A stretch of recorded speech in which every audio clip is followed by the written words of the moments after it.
Welcome to Matters Financial and Geopolitical from a Frontier. Thank you for stopping by. I hope you had a great weekend.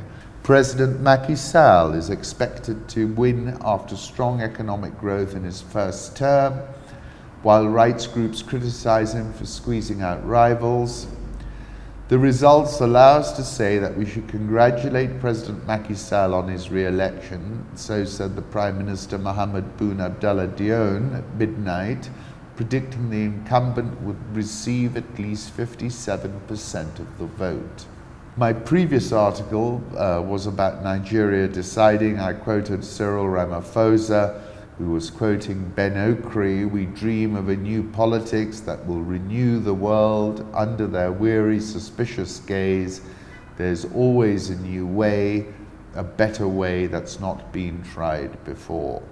In this photograph by Priya Ramraka, you can see volunteers training as Biafra troops in Enugu, Nigeria, circa 1967.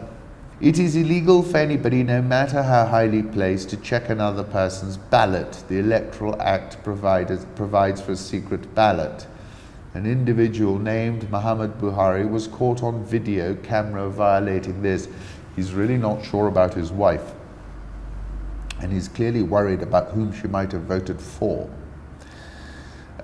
John Peter Pham, who's the US Special Envoy to the Great Lakes region, met with President Tshisekedi Chilombo, and that takes me back to something I wrote. It's not the people who vote that count, it's the people who count the votes, because clearly he was not the winner. But the interesting point was, after giving Congo a free pass in this matter, the US has now introduced some sanctions on Senko and the like. Sudan declared a year-long state of emergency following months of anti-government protests. Cabinet and local governments are dissolved. I spoke about this to Al Jazeera when I said what we're watching across this continent, whether it's Gabon, Sudan, or DR Congo, is a kind of tipping point moment.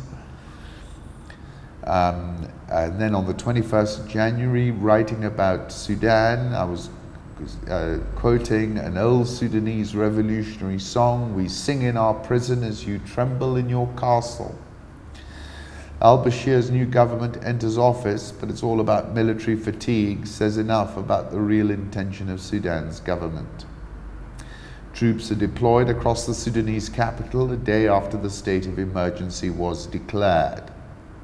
Hundreds protest in Sudan after Friday prayers. That's Weltenburger 1. 21st of January, I said Bashir is hanging on by his fingertips, but he's managed to claw his way back into position before, and is a political Harry Houdini. Otherwise, he would not have lasted more than 3 decades. But it's clear these are the last days or end times. Kobo 3 record high temperatures could hasten the fall of Bashir in Sudan and Bouteflika in Algeria. With no air conditioning, the masses are more irritable, thirsty, and angrier. Some rain or snow could save them. They could be climate change's first heavyweight political victims. Zambia Broadcasting Corporation has its own interpretation of the forex market. 8th of October last year, I called it voodoo economics. It's insanity, said Tendai Biti. They have, through the back door, reintroduced the Zim dollar. But essentially, as I said on the 21st of January, the mind game that ZANU-PF played on its citizens has evaporated in a puff of smoke.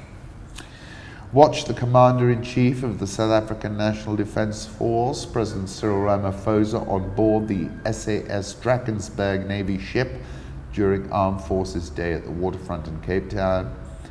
South African oil shares up 6.17% year-to-date, dollar versus rand, just below 14. Egyptian pound, 17.5349. Nigerian oil shares up 3.45% so far this year. This is another Ramraka photograph of musicians in Accra, Ghana. The cedi, as I said in my article, fell to the weakest on record as foreign investors shunned Ghana's bonds. They bought just 6.3%. That compares with more than 30% in 2018. The Ghana Stock Exchange Composite Index is down 2.98% this year. Multiple raids occurred near Anadako, Mozambique site Thursday in an area where companies plan to develop $50 billion of liquefied natural gas projects.